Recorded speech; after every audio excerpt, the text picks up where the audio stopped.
Welcome back. I will now discuss making meals and what it entails. It is important that you are fully prepared to make meals before you begin. This means having all the supplies necessary, not just the food. One of the most important things that you will need is a good scale. Your scale must display weight to the 10th of a gram.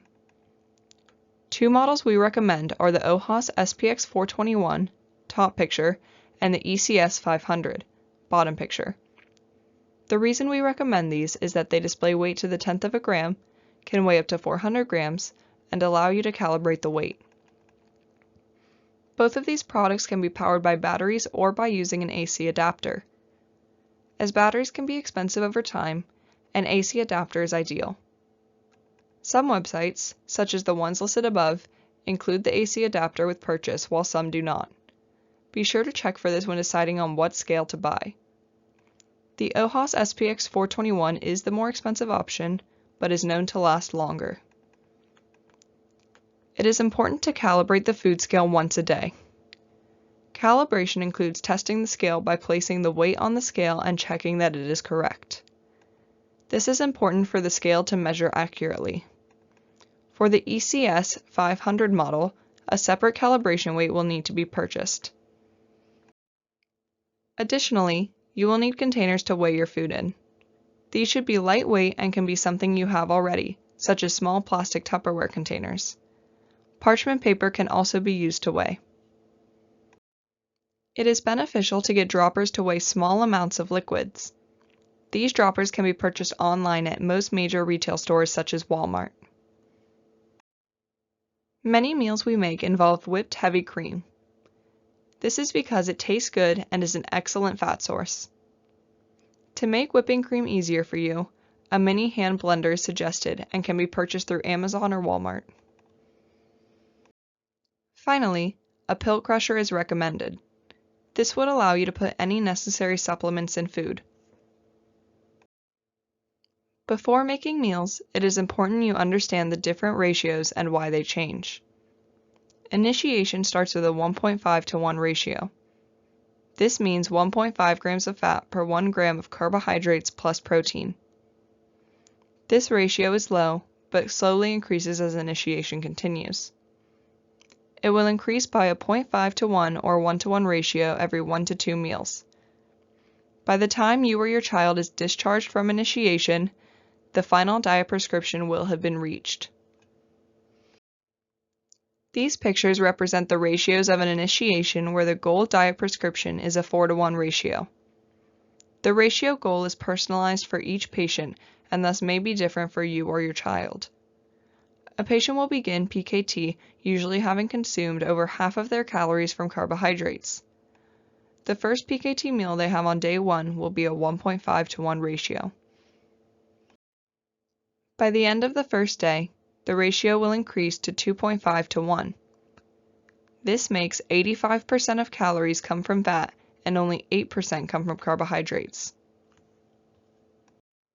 By the end of the second day, by increasing the ratio slightly at each meal, the patient will be on a 3.5 to 1 ratio. Finally, before they are discharged, they will be on a 4.0 to 1 ratio. As you can see, carbohydrates keep decreasing as the ratio increases, all the way down to 3% of daily caloric intake for the 4 to 1 ratio. Protein, on the other hand, remains at 7% for every ratio. The fat continues to increase to replace calories lost by the decrease in carbohydrates. It's time to check your progress. True or false? A 2 to 1 ratio won't have as many calories as a 4 to 1 ratio due to being lower in fat. The correct answer is false. While the 2 to 1 ratio is lower in fat, the calories for both ratios stay the same. This means that you or your child is getting the same amount of energy from food with both ratios. I will now go through the steps of making a PKT meal. The meal we will be making is a green beans with cream cheese meal. This meal is at a 1.75 to 1 ratio. All recipes we provide you will have the same format.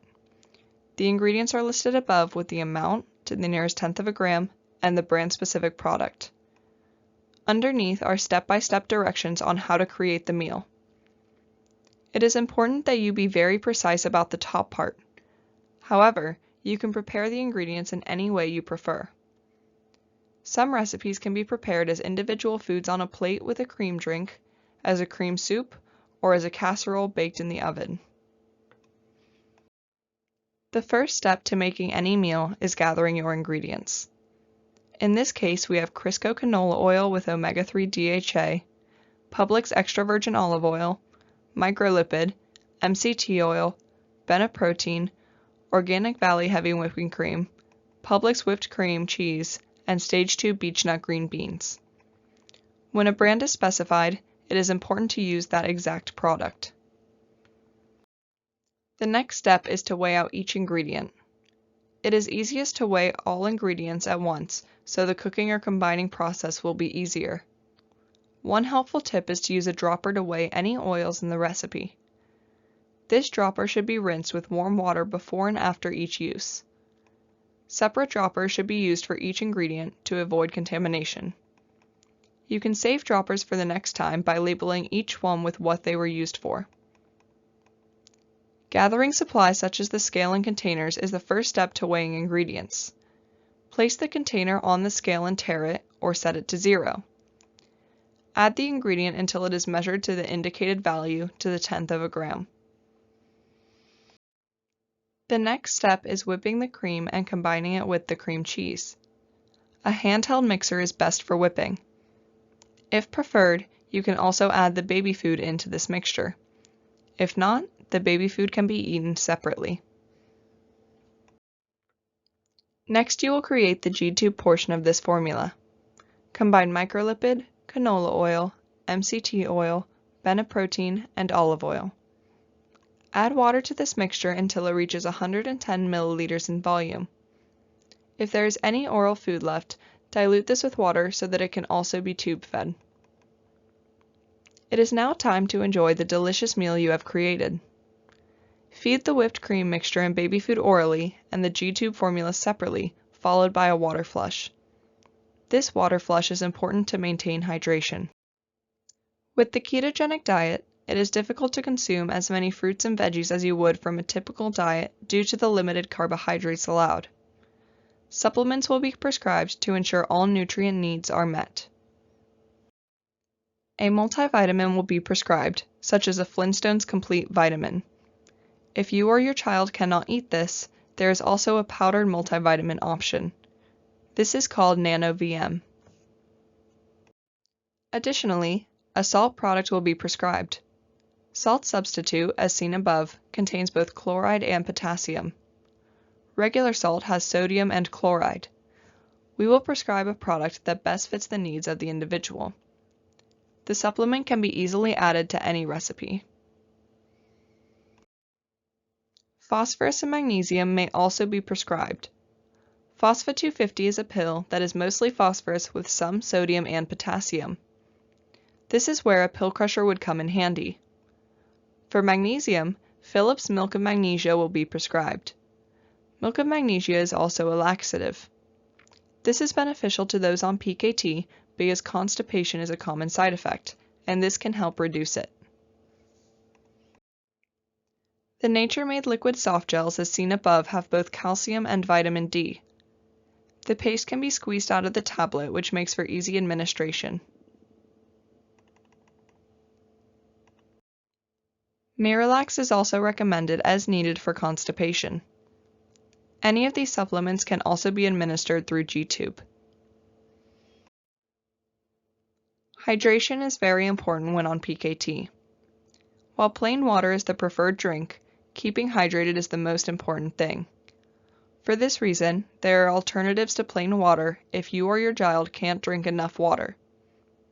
These alternatives include flavored waters such as LaCroix, water with sugar-free Mio, diet soda, and seltzer water. All of these options have 0 calories and 0 sugar, and it is important to stay away from caloric or sugar-containing drinks. Seasonings are a common part of cooking, and we are happy to incorporate them into recipes. However, It is important that you do not add them into recipes if they are not an ingredient. Many spices and seasoning have carbohydrates in them. If you or your child likes a certain spice, please let us know so that we can include it in some of their meals. To summarize, meal making requires you have the supplies ready ahead of time. The meal ratio is equivalent to the dose of a medication. An increase in ratio means an increase in fat. Ingredients must be weighed out to the tenth of a gram. While brands and weight must be strictly followed, you may change the method of cooking. Supplements are prescribed to make up for any nutrients not obtained in the diet.